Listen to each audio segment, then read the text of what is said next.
ನಮಸ್ತೆ ನನ್ನ ಪ್ರಿಯ ಬಾಂಧವರೇ, ನಮ್ಮ ಚಿನ್ಮಯಿ ಚಾನಲ್ಗೆ ಸ್ವಾಗತ. ಬಾಂಧವರೇ, ಇವತ್ತು ನಾವು ನೋಡ್ತಿರೋ ಅಂಥದ್ದು, ಜನಗಳು ಸಾಕಷ್ಟು ಕಟ್ಟುಗಳು ಹಾಕಿರ್ತಾರೆ. ನಿಮ್ಮ ಕೆಲಸ ಕಾರ್ಯಗಳೆಲ್ಲ ಆಗಬಾರ್ದು, ನಿಮಗೆ ಒಂದು ದಾರಿದ್ರ್ಯ ಬರಬೇಕು, ಮನೆ ಕಟ್ಟೋ ಯೋಗ ಇದ್ದರೂ ಮನೆ ಕಟ್ಟಬಾರ್ದು. ಕೆಲವು ಮನೆಗಳು ಅಲ್ಲಿ ಕೂಡ ತುಂಬಿರ್ತಾರೆ. ಮೊನ್ನೆ ಒಬ್ಬರು ನನಗೆ ಪಾಪ ಬಂದಿದ್ದರು ಭಾಳ ದೂರದಿಂದ. ಆ ಮನೆ ಪಾಪ ಕಟ್ಟಲಿಕ್ಕೆ ಅವರು ಯಾರು ತೊಂದರೆ ಮಾಡಿದವರಲ್ಲ, ಪಾಪ ಭಾಳ ಒಳ್ಳೆ ಮನುಷ್ಯರು. ಅಂಥವ್ರಿಗೆ ಆ ಮನೆ ಒಳಗಡೆ ಅಂದರೆ ಎಕ್ಕದ ಗಿಡ ಬುಡದಲ್ಲಿ ಕೂಡ ಇಟ್ಟಿದ್ದಾರೆ, ಮನೆ ಒಂದು ಪಾಯದಲ್ಲಿ ಇಟ್ಟಿದ್ದಾರೆ. ಈ ರೀತಿ ಎಲ್ಲ ಪಾಪ ತೊಂದರೆ ಮಾಡಿದ್ದಾರೆ. ಅವರು ಮನೆ ಮೋಲ್ಡ್ ಕೂಡ ಹಾಕಿದ್ದಾರೆ. 4 ವರ್ಷದಿಂದ ಹಾಗೆ ಬಿದ್ದಿದೆ ಅದು. ಮನೆ ಕಟ್ಟಲಿಕ್ಕೆ ಕಂಪ್ಲೀಟ್ ಮಾಡಲಿಕ್ಕೆ ಆಗ್ತಾಯಿಲ್ಲ ಅವ್ರಿಗೆ, ಅಷ್ಟು ಪಾಪ ತೊಂದರೆ ಮಾಡಿದ್ದಾರೆ. ಮತ್ತು ಅವರು ಎಲ್ಲ ಕೆಲಸಗಳು ಕೂಡ ಯಾವ ಕೆಲಸ ಕೂಡ ಅವ್ರಿಗೆ ಆಗ್ತಾಯಿಲ್ಲ. 4 ವರ್ಷದಿಂದ ಪಾಪ ಅಷ್ಟು ಸಫರ್ ಮಾಡ್ತಾಯಿದ್ದಾರೆ. ನನಗೂ ಪಾಪ ನೋಡಿ ಭಾಳ ಬೇಜಾರಾಯಿತು ಅವ್ರನ್ನ ನೋಡಿ. ಪಾಪ ಅಷ್ಟು ಕಷ್ಟದಲ್ಲಿದ್ದಾರೆ, ಮನೆಯಲ್ಲಿ ನೆಮ್ಮದಿ ಇಲ್ಲ, ಶಾಂತಿ ಇಲ್ಲ, ಮಕ್ಕಳೆಲ್ಲ ಸರಿಯಾಗಿ ಓದ್ತಾ ಇಲ್ಲ. ಮತ್ತು ಅವರು ಗಂಡ ಹೆಂಡತಿಯಲ್ಲೇ ಪಾಪ ಅನ್ಯೋನ್ಯತೆ ಇಲ್ಲ, ಯಾವಾಗಲೂ ಜಗಳಗಳು ಕದನಗಳು ಈ ರೀತಿ ನಡೆಸ್ತಾ ಇರ್ತಾರೆ. ಇಂಥದಕ್ಕೆಲ್ಲ ಮತ್ತು ಇದರಲ್ಲಿ ಕೆಲವ್ರಿಗೆ ಭೂತ ಚೇಷ್ಟೆಗಳು ಸೇರ್ಕೊಂಡಿರ್ತವೆ, ಗಾಳಿ ತೊಂದರೆ ಇರ್ತದೆ. ಈ ಕೆಲವರು ಮಾಂತ್ರಿಕರು ಕೂಡ ಇವಾಗೆಲ್ಲ ಹೋಗಿರ್ತೀವಿ, ಅವ್ರ ಕಡೆಯಿಂದ ಕೆಲಸ ಆಗಲ್ಲ, ಅವ್ರ ಹತ್ರ ನೀವು ದುಡ್ಡು ವಾಪಸ್ ಕೇಳೋದು ಅಥವಾ ಏನೋ ಒಂದು ಸ್ವಲ್ಪ ಗಲಾಟೆ ಮಾಡೋದು ಮಾಡಿದಾಗ ಅವರೇ ನಿಮಗೆ ಈ ರೀತಿ ತೊಂದರೆ ಕೂಡ ಮಾಡಿಬಿಡ್ತಾರೆ.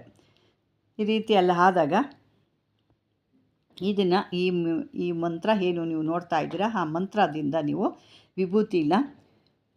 ವಿಭೂತಿಲಿ ಮಂತ್ರ ಬರೆದ್ಬಿಟ್ಟು ನರಸಿಂಹನ ಪೂಜೆ ಮಾಡಿ ನೀವು ಇದನ್ನೆಲ್ಲ ಒಂದು ಪರಿಹಾರ ಮಾಡ್ಕೊಬೋದು. ಅದಕ್ಕೆ ಏನೇನು ಬೇಕು, ಯಾಕೆ ಬೇಕು, ಹೆಂಗೆ ಮಾಡೋದು ಅಂತ ಇದನ್ನು ಇವಾಗ ತಿಳ್ಕೊಳ್ಳೋಣ.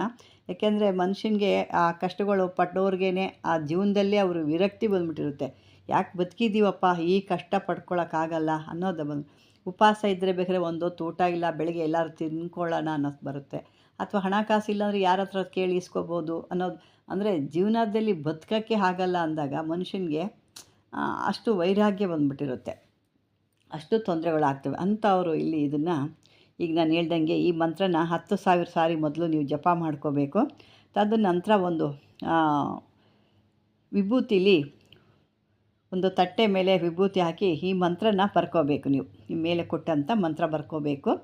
ತಂತ್ರ ಅದಕ್ಕೆ ಏನಪ್ಪ ಅಂತಂದರೆ ಒಂದು ಪ್ರಸಾದ ಮಾಡ್ಕೋಬೇಕು. ಪ್ರಸಾದ ಯಾವುದು ಅಂದರೆ ಪಾನಕ, ಉದ್ದಿನ ವಡೆ, ಮೊಸರನ್ನ, ಇದಕ್ಕೆ ನೈವೇದ್ಯ ಇಡಬೇಕು. ಪೂಜೆ ಎಲ್ಲ ಮಾಡಿ ನೀವೇನು ದೇವ್ರಿಗೆ ಪೂಜೆ ಅದೇ ರೀತಿ ಎಲ್ಲ ಇದಕ್ಕೆ ಪೂಜೆ ಮಾಡಿ ಈ ಪಾನಕ ಮತ್ತು ಉದ್ದಿನ ವಡೆ, ಮೊಸರನ್ನ ಇವೆಲ್ಲ ನೈವೇದ್ಯ ಮಾಡಿ ಮತ್ತು ಇದನ್ನು ನೀವು ಇದು ಮಾಡಬೇಕಾದ್ರೆ 1108 ಸಾರಿ ಮಂತ್ರಿಸ್ಬೇಕು. ಇದನ್ನು ಮಂತ್ರ ಮಾಡಿ ಯಾರು ಈ ಒಂದು ತೊಂದರೆಗೊಳಗಾಗಿದ್ದಾರೋ ಅವರು ಮುಖದಿಂದ ಅವ್ರ ಕೈಗೆ ಒಂದಷ್ಟು ಕೆಂಪು ಬಿಡಿ ಹೂವು ಕೊಟ್ಬಿಟ್ಟು ಆ ಮುಖದಿಂದ 3 ಬಾರಿ ಇಳೆ ತೆಗಿಬೇಕು.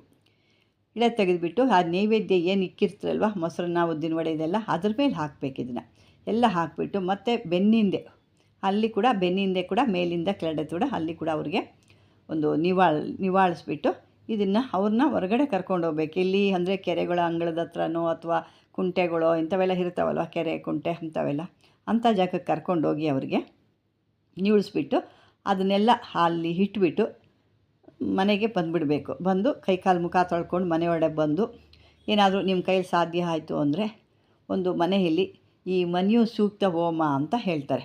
ಮನ್ಯು ಸೂಕ್ತ ಹೋಮ ಅಂತ ಹೇಳ್ತಾರೆ. ನೀವು ಯಾರು ಪುರೋಹಿತರನ್ನ ಕೇಳಿದ್ರೆ ಅವ್ರು ಹೇಳ್ತಾರೆ ಮನು ಸೂಕ್ತ ಹೋಮ ಅಂದರೆ ಏನು ಅಂತ ಅಂದ್ಬಿಟ್ಟು. ಅದನ್ನೇನು ಜಾಸ್ತಿ ಇರಲ್ಲ ಅದು. ಅದನ್ನು ಒಂದು ಬಾರಿ ಮಾಡಿಸಿ ಮತ್ತು ಒಂದು ಸ್ವಲ್ಪ ಈ ವಿಭೂತಿ ಅಥವಾ ಭಸ್ಮ ಅಂತ ಏನು ಹೇಳ್ತೀರಾ ಅದನ್ನು 108 ಬಾರಿ ಕೈಲಿಟ್ಕೊಂಡು 108 ಬಾರಿ ಮತ್ತು ಈ ಭಸ್ಮನ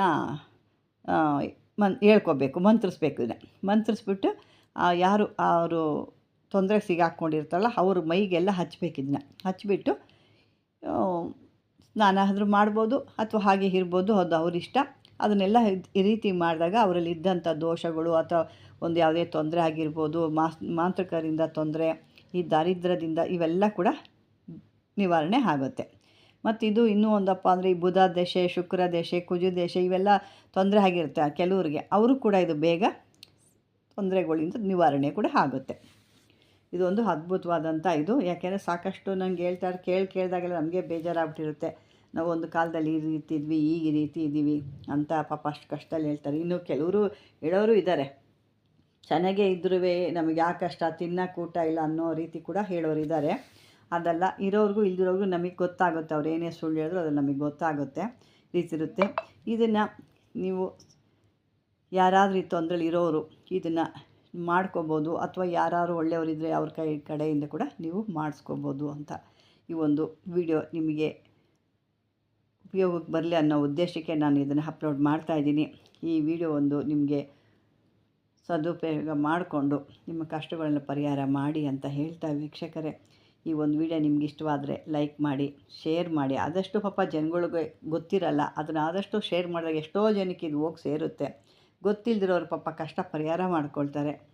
ಮತ್ತು ಯಾರು ನನ್ನ ಒಂದು ವಿಡಿಯೋ ಹೊಸ್ದಾಗಿ ನೋಡ್ಕೊತಾ ಇದ್ದೀರೋ ಅವರು ಇದನ್ನು ನೋಡಿ ಸಬ್ಸ್ಕ್ರೈಬರ್ ಆಗಿ ನಾನು ಮಾಡಿದಂಥ ವಿಡಿಯೋ ತಕ್ಷಣಕ್ಕೆ ನಿಮ್ಮ ಒಂದು ಇದಕ್ಕೆ ಬಂದು ಸೇರುತ್ತೆ ಅಂತ ಹೇಳ್ತಾ, ಬಾಂಧವರೇ